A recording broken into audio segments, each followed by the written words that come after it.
So you've had a little bit of time now. Are there things you would want to change is the question.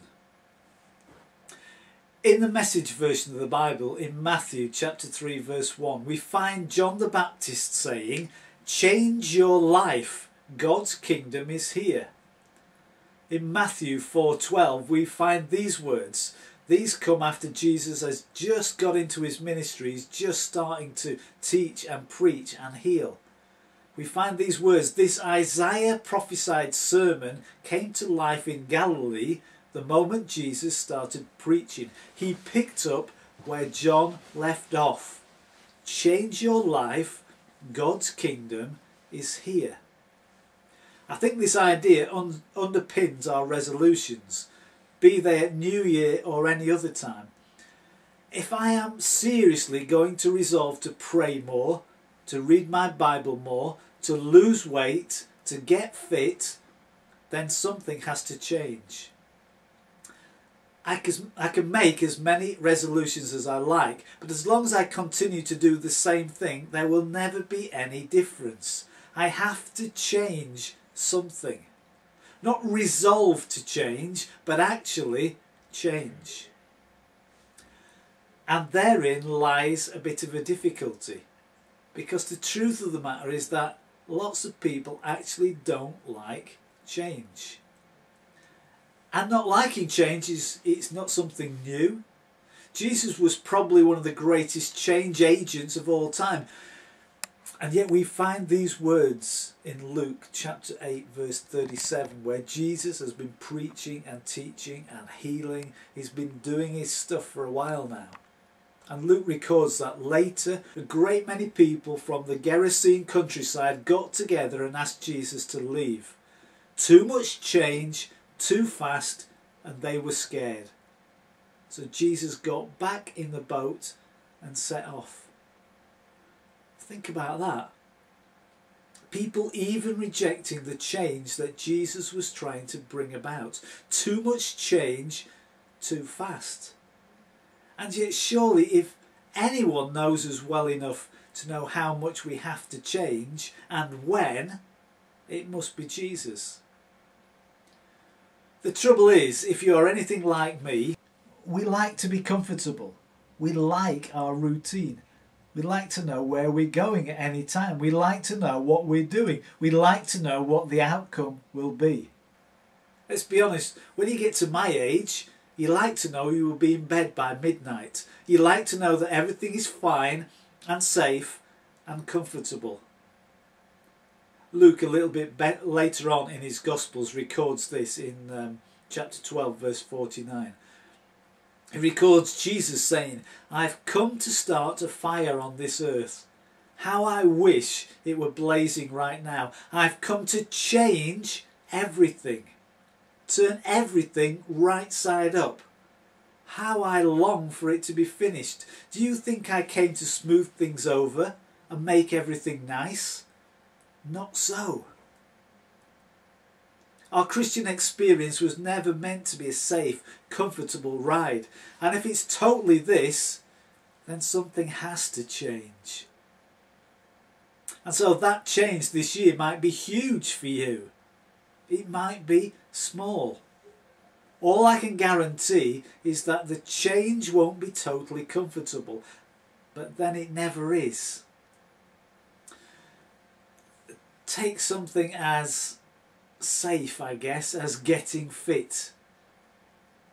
For me, to get fit is going to mean hard work. It's going to mean getting out of my armchair. It might mean switching off the telly, maybe getting up earlier in the morning, going out in the cold and the wet. It might mean all of these things, but it certainly will mean change. How about a resolution to deepen our walk with God? It is going to mean change.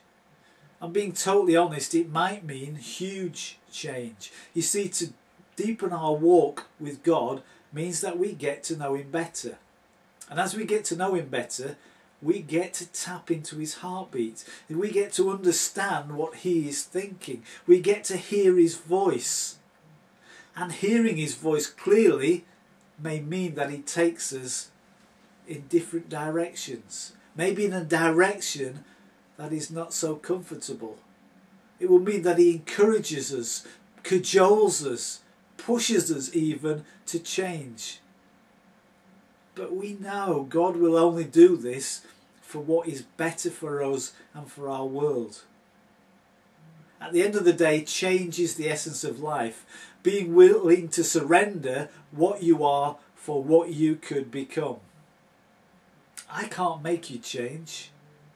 We don't have to change. But actually we do have to change.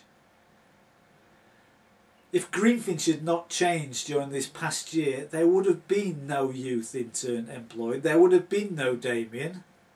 We wouldn't have begun to see our youth come alive in Christ, growing and developing in their faith. If Greenfinch hadn't have changed this past year, there would have been no Pop Connection instead of the Holiday Club, reaching over 400 parents, building relationships with parents and children alike. If Greenfinch hadn't changed over the past 2 years, there would be no ties with Chillabullet in Zambia. Those who have been wouldn't be so greatly challenged over their faith and the way they live. Maybe even more importantly, 25 children living in a small bush village in Zambia would have been much worse off, to the extent that they would have gone without food on many days, to the extent that they wouldn't have had an education, that they would have no access to medicine. The stark reality is that if Greenfinch had not changed in this direction, many of those 25 orphans may not have been alive today. We have to change, both corporately as a church, but most importantly as individuals. Paul records in the book to the Romans, chapter 2 verse 3, he says, "You didn't think, did you, that just by pointing your finger at others you would distract God from seeing all your misdoings and from coming down on you hard? Or did you think that because he's such a nice God he'd let you off the hook? Better think this one through from the beginning. God is kind, but he's not soft. In kindness he takes us firmly by the hand and leads us into a radical life change." Let me encourage you this new year to take some time out, actually to think about what you have to change, what you maybe have to do to let God further into your life, what you have to do to see this radical life change that Jesus sees and wants to see in and through you. And can I ask, actually, that you don't just think about it, but you actually change something.